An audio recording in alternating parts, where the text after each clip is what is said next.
Hello everyone and welcome to my review of The Walking Dead Season 10 Episode 16. As is the norm with all my videos, I won't be holding back on any spoilers, so please do keep that in mind.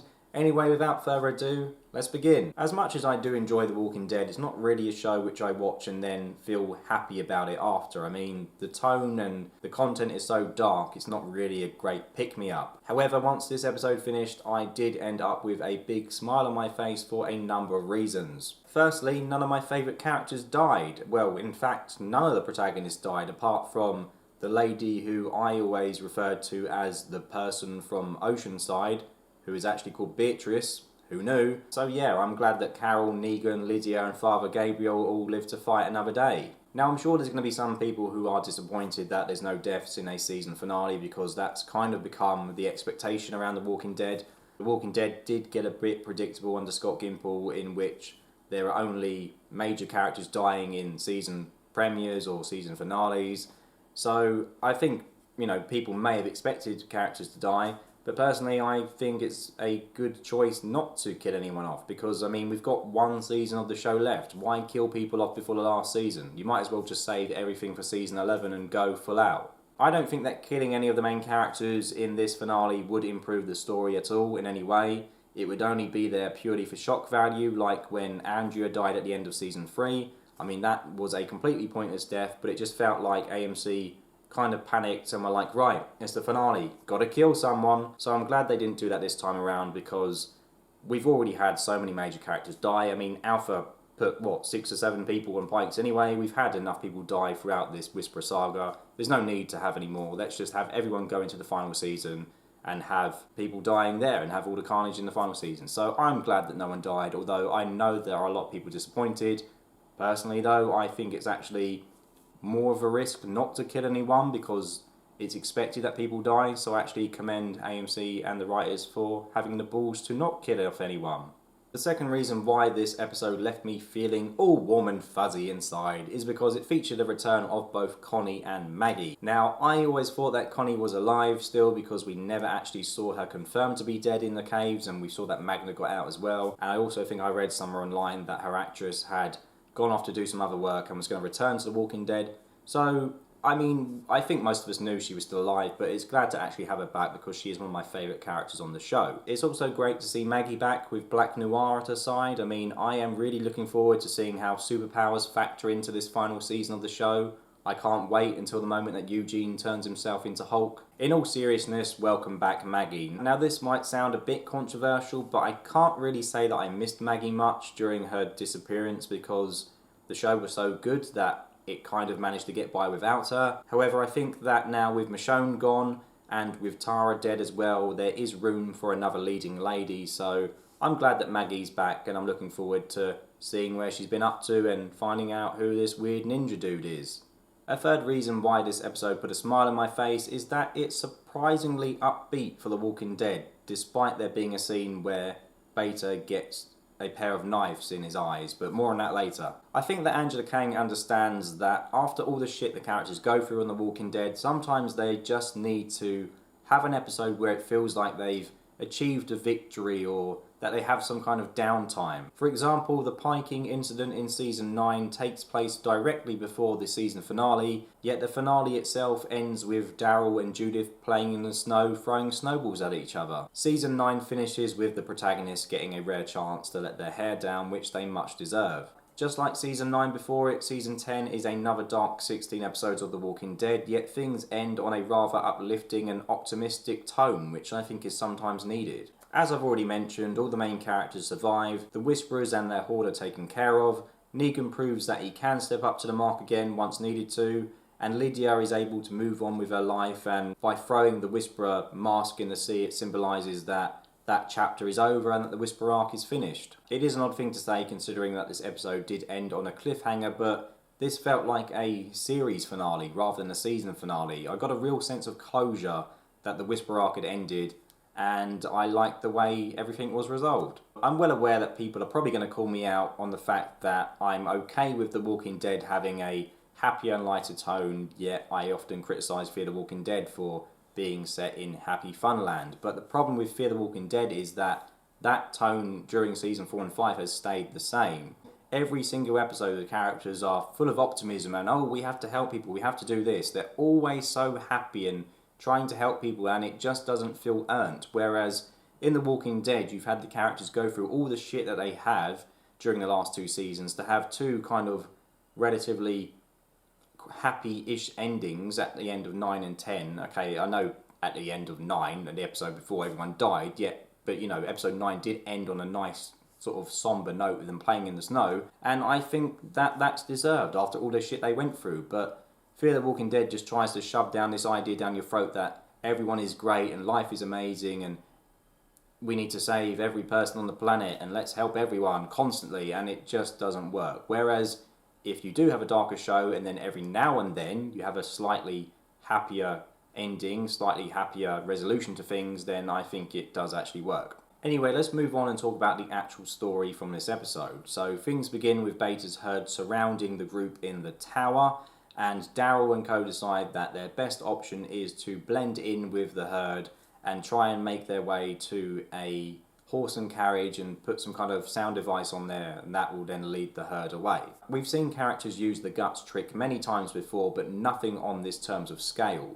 And if having to deal with the undead wasn't bad enough, the characters also had to be wary of the Whisperers, who themselves were amongst the undead, because they were trying to direct the herd towards the tower. The protagonists didn't have the luxury of just shooting the Whisperers as soon as they saw them, because of course that would then alert the herd, who would then basically devour them, and this resulted in an epic set piece where both groups were trying to kill each other without alerting the attention of the undead. Watching Daryl move through the herds kind of reminded me of my experience when I was at an Arctic Monkeys concert in London and I needed to quickly escape the crowd to take a dump. There I was trying to get through a massive group of people who were all staring in the other direction, most of whom appeared to be in a zombie-like state, probably because they'd taken some kind of magic mushrooms, and then all of a sudden a wild Londoner appears who pulls a knife out on me. Don't really know where that came from, but it goes without saying that I did enjoy watching this scenario play out. After luring the herd away from the tower, things go bad when one of the wheels on the carriage breaks, and Daryl decides that it's time for Arctic Monkeys round 2,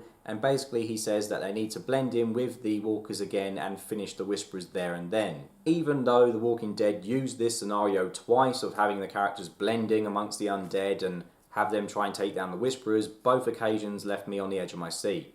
And come on, who didn't think it was amazing when Negan turned up and whispered shithead to get Beta's attention?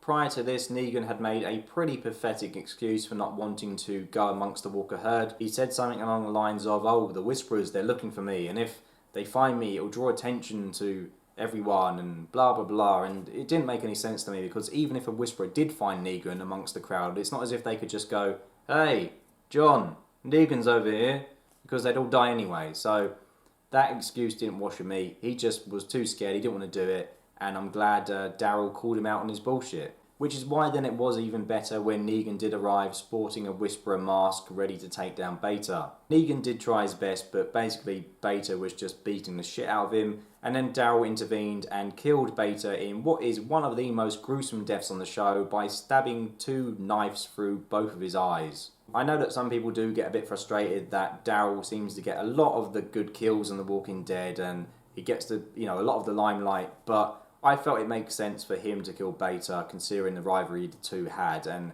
I felt it was a fitting end to Beta. And Beta's death is a pretty big change from the source material. I mean, if I remember correctly, in the comics, Beta basically leads the herd to Alexandria and then does an impression of Leonard Nimoy in The Simpsons where he basically says, my work is done here, I'm gone. Well, he doesn't say that. He basically just says, let's let the dead take care of them, and then just leaves and lets the Walkers, do their thing. And then I think the characters kind of randomly run into him when he's like camping somewhere later on and kill him. And I much prefer how the show dealt with this. I never liked the approach the comics took, so I prefer the change they made on TV. I did like the concept of Beta just leading the herd to Alexandria and just disappearing in the comics, because it's as if he was kind of saying, they're not important, let the dead take care of them, let's move on. I liked that aspect of it, but I never liked how he just randomly appeared and then just died later. Like, that just kind of felt pointless to me. I guess the comics could have just kept Beta's fate unknown, but then I'm sure that all the time he wasn't in the comics, Robert Kirkman would probably be inundated with people writing in saying, oh, where's Beta? Where are the Whisperers? Are they coming back? And I think maybe that's why the TV show had to kill him as well, because if Beta had survived, then we wouldn't really be able to move on to the next story arc because there'd still be Whisperers out there, he'd still be out there, so I think they had to kill him, basically. Speaking of Beta's death, I have seen some people complain that they felt like the fight was too quick. Personally though, I don't share that opinion. I liked how quick and visceral it was. It felt more shocking to me. Basically what happened was Negan tried to get the drop on him, he didn't. Beta rugby tackled him to the floor, beat him up a bit, and then out comes Daryl, who stabs him in both the eyes. And I like how quick it was done. Like I said, it felt more shocking to me, and it's in stark contrast to some of the over choreographed fight scenes we've had in the past. I mean, think about when Rick had a fight with Negan in some kind of basement in season 8 where he lit Lucille on fire and the two were fighting in some kind of weird, like, it was like a weird homage to Star Wars, like they both had lightsabers. It was just terrible. And then Negan jumps out the window. I mean, what the fuck was that about? So I'm glad this was just more realistic. I mean, we've already seen Negan and Beta have a sort of long dance and knife fight anyway. I didn't really need to see that again. So I liked how quick and how violent and how shocking it was. Whilst Negan, Beta and Daryl were fighting, Carol took it upon herself to lead the rest of the walkers off a cliff. Now, my only real gripe that I have with this episode is that the characters made it out like whoever was doing this mission that Carol was doing was on some kind of suicide mission, and they'd simply have to throw themselves off the cliff for the rest of the walkers to follow, and to me that didn't really make much sense. When Lydia first mentioned that she'd have to sacrifice herself to get rid of all the walkers, I kind of thought, well, hang on, why not just lead them to the edge of the cliff, stand back a bit, wait for one of them to fall, and then surely all the rest will follow? Obviously, I'm not an expert on the walkers, but the way I saw it was all they were doing was following the person at the front of the herd because they were like the de facto leader because they were at the front. So surely if Lydia just stepped back and another walker was in front and they fell off, they would just follow them and all fall off anyway. So I didn't really understand why the characters were like, oh, we have to die, because they didn't anyway, because what happened was then Lydia saved Carol and the walkers all fell off anyway. So yeah, painting it as this suicide mission, oh, I need to jump off for them to follow me, I just kind of felt, well, you know what, the walkers aren't that intelligent, they will just fall off anyway and then the rest will follow. So yeah, that was a bit bizarre to me. That's my only real major issue from this episode. The other major plot point from this episode focuses on Eugene, Ezekiel, Princess and Yumiko as they try to make their meeting with Stephanie. They run into trouble immediately after the title sequence when it seems like Eugene has broken the chain from his bicycle. Now, I'd like to get angry at Eugene for this, but it's happened to all of us. I've had chains fall off, chains break when riding a bike, and it is so annoying, so I do feel some degree of sympathy for him. Anyway, after Zeke convinces Eugene not to give up with his mission and push on, they make it to the meeting point, only to then be surrounded by the Commonwealth soldiers, which is pretty much a perfect translation from the source material. I did not expect the Commonwealth soldiers to look exactly like they do in the comics, in their almost stormtrooper-like uniforms. I thought The Walking Dead would change it up a bit to be more realistic. So for me as a comic book reader, that was really cool seeing them look exactly how they do in the comics. I mean, they look exactly the same as they do on the cover of The Walking Dead Volume 30. So yeah, as a comic book reader, I really appreciated that. As I've said earlier, the episode does end on a cliffhanger of the group being surrounded by the Commonwealth soldiers. And unlike the cliffhangers in sort of Season 6, for example, this isn't bullshit. This actually makes me want to watch more, and it kind of makes me a bit annoyed that we have to wait so long for the next episode. And I think it works as well because we have had a lot of closure in this episode previously, so I like the way the episode ended. Anyway, there's a few other things I quickly want to mention before I end this review. So firstly, I really appreciated the fact that Gabe was willing to sacrifice himself to protect Judith and protect everyone else. I mean, his character has come a hell of a long way. This was a guy who locked people out of his church and left them to die, and yet here he is fully accepting of the fact that he's going to die, and he doesn't back down and he's not scared. And I think that just says an awful lot about how much his character has transformed. I also think it's rather fitting that Maggie was the one to save him and then give him a hug afterwards, because like I've mentioned in a previous video, I am going through The Walking Dead again, and these two hated each other in season 5 and 6, so it just shows how much both characters have progressed, really. Secondly, I think the audio for this episode was spot on. I was listening to it through headphones and all the whisperers and the noises, and I also liked the musical choices as well. That really made some of the more tenser scenes more emotional. And yeah, I just think the audio was really well done this episode. I also enjoyed the stylistic choices as well. I mean, for example, when Lydia throws the Whisperer mask off the edge of the cliff, I think in the wrong hands that scene could come off as really cringeworthy, but dare I say it, for The Walking Dead, I think that was actually quite a beautiful little scene, quite poignant in sort of symbolising that the show has moved on, that Lydia's moved on, this is the end of the Whisperer arc, and yeah, by throwing away the last sort of attachment she had to that, that means that it sort of helps with the show presenting its sense of closure.